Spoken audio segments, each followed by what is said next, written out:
आज हम बात करने वाले हैं मेंसेस पीरियड्स के बारे में। हैवी ब्लीडिंग क्यों होती है और क्यों आपकी ब्लीडिंग में थक्के आते हैं। क्या यह टेंशन वाली बात है या नॉर्मल बात है, सारा कुछ स्टेप बाय स्टेप मैं आपको बताने वाली हूँ, तो एंड तक जरूर देखिएगा क्योंकि ये वीडियो बहुत ज्यादा नॉलेजफुल है। गाइस, मैं जो भी चीजें आपको बताती हूँ वो या तो होममेड होती हैं या फिर आयुर्वेदिक होती हैं और उनके साइड इफेक्ट नहीं होते, इसलिए आप ट्रस्ट कर सकते हो। अगर आप इंटरेस्टेड हो तो ही वीडियो को देखिएगा, अन्यथा आप वापस जा सकते हैं क्योंकि अपना टाइम वेस्ट मत कीजिए। गाइस, बहुत सारी फीमेल्स ऐसी होती हैं जिनके पीरियड्स का जो टाइम है वो नॉर्मल नहीं चलता। मतलब नॉर्मली अगर आपका 1 से 5 दिन तक चलता है टाइम तो ये नॉर्मल बात है, लेकिन अगर किसी का 5 से 7 दिन चलता है, 10 दिन, 15 दिन या हफ्ते भर चलता है तो ये थोड़ी सी प्रॉब्लम वाली बात है। मैं आपको बताऊंगी कि किस कंडीशन में ये नॉर्मल है, किस कंडीशन में ये दिक्कत वाली चीज है, क्या आपको करना चाहिए जिससे आपकी ये प्रॉब्लम हमेशा के लिए खत्म हो जाए। तो आइए जानते हैं। अगर आपका पीरियड टाइम 4 से 5 दिन, 3 दिन चलता है तो ये नॉर्मल बात है, कोई दिक्कत नहीं है। लेकिन रिसेंटली मुझे एक कमेंट आया था कि मुझे हैवी ब्लीडिंग होती है, तो मैंने सोचा उनके लिए एक वीडियो बना दूं, उनको अच्छे से इंफॉर्मेशन दे दूं। जब भी आपका पीरियड टाइम जो है वो ज्यादा टाइम चलता है तो हो सकता है आपको मेनोरेशिया हो। ये प्रॉब्लम बहुत ज्यादा डिफिकल्ट तो नहीं है लेकिन इतनी इजी भी नहीं है। सबसे पहले बात करते हैं कि कौन कौन सी कंडीशन में आपको टेंशन नहीं लेनी चाहिए। देखिए, ये प्रॉब्लम आपको क्यों हो जाती है। अगर आप स्ट्रेस लेते हो या लंबे टाइम से कोई ट्रीटमेंट ले रहे हो या फिर शादी होने के बाद गर्भ निरोधक गोलियां ले रहे हो या आपने अभी हाल ही में आईयूडी लगवाई है, यानी कि कॉम्पट्टी जैसी चीजें होती है ना, ये सब आपने करवाया है, या फिर हार्मोनल अनबैलेंस हो गया है, तो आपका जो पीरियड टाइम है वो लॉन्ग टाइम चल सकता है, या फिर आपको हैवी ब्लीडिंग हो सकती है, या फिर जो ब्लड है उसमें थक्के आ सकते हैं। ये होता क्यों है वो जान लेते हैं।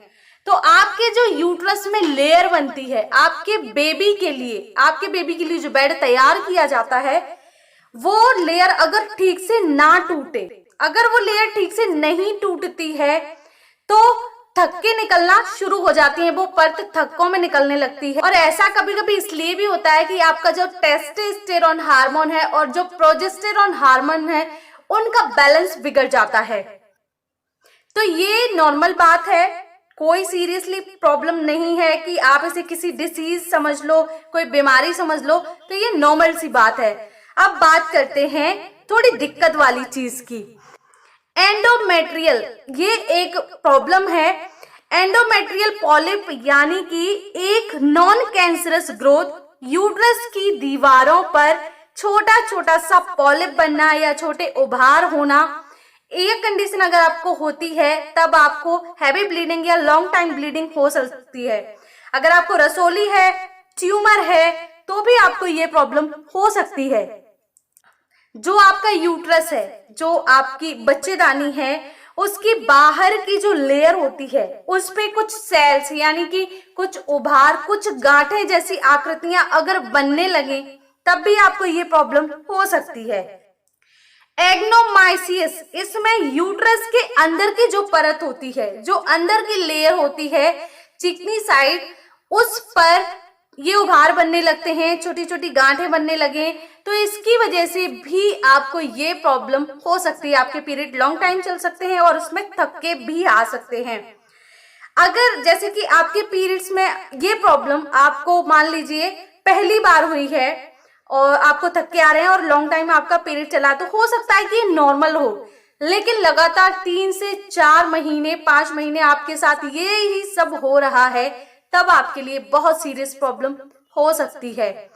इस कंडीशन में अगर आप ध्यान नहीं देते हो तो धीरे धीरे करके एक कंडीशन ऐसी भी आ जाती है कि आपको अपना यूट्रस तक निकलवाना पड़ता है। गाइस, बहुत सारी चीजें हैं ऐसी जिनका हम ऑपरेशन करा डालते हैं जबकि उन्हें नॉर्मली ठीक किया जा सकता है, आयुर्वेद के थ्रू ठीक किया जा सकता है, लेकिन हम लोग अक्सर डॉक्टर्स के पीछे भागते हैं।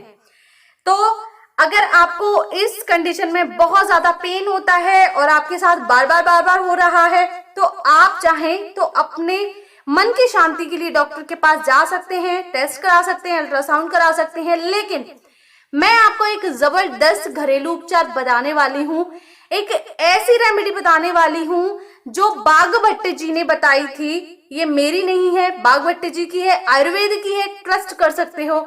तो उसके बारे में मैं आपको बताने वाली हूँ। आपने क्या करना है, 1 गिलास पानी लेना है, बहुत ज्यादा उसको खौलाना है, गर्म करना है और उसमें 1 चम्मच घी डालना है। गाय का है तो बहुत अच्छी बात है, नहीं है तो आप भैंस का भी यूज कर सकते हो। उस पानी को इतने टेम्परेचर पे रखिए कि आप उसे पी सको, गर्म से गर्म चाय की तरह। आप इसे जब तक आपके पीरियड्स चल रहे हैं, 1 दिन 2 दिन 3 दिन 4 दिन, उतने दिन पी सकते हो, 1 से 2 बार पी सकते हो। और सीरियसली गाइज, पीरियड से रिलेटेड जितनी भी प्रॉब्लम है ना आपकी, वो सब फिनिश हो जाएंगी। फिर चाहे ईचिंग हो, चिड़चिड़ापन हो, गुस्सा है आपको रैसेस हो जाए, जलन पड़ रही है, या फिर आपका जो पीरियड्स है वो लॉन्ग टाइम चल रहा है, थक के आ रहे हैं, या फिर ब्लीडिंग कम भी हो रही है। देखिए, कम भी डेंजरस है, ज्यादा भी डेंजरस है, तो इसका बैलेंस बना के रखना बहुत जरूरी है।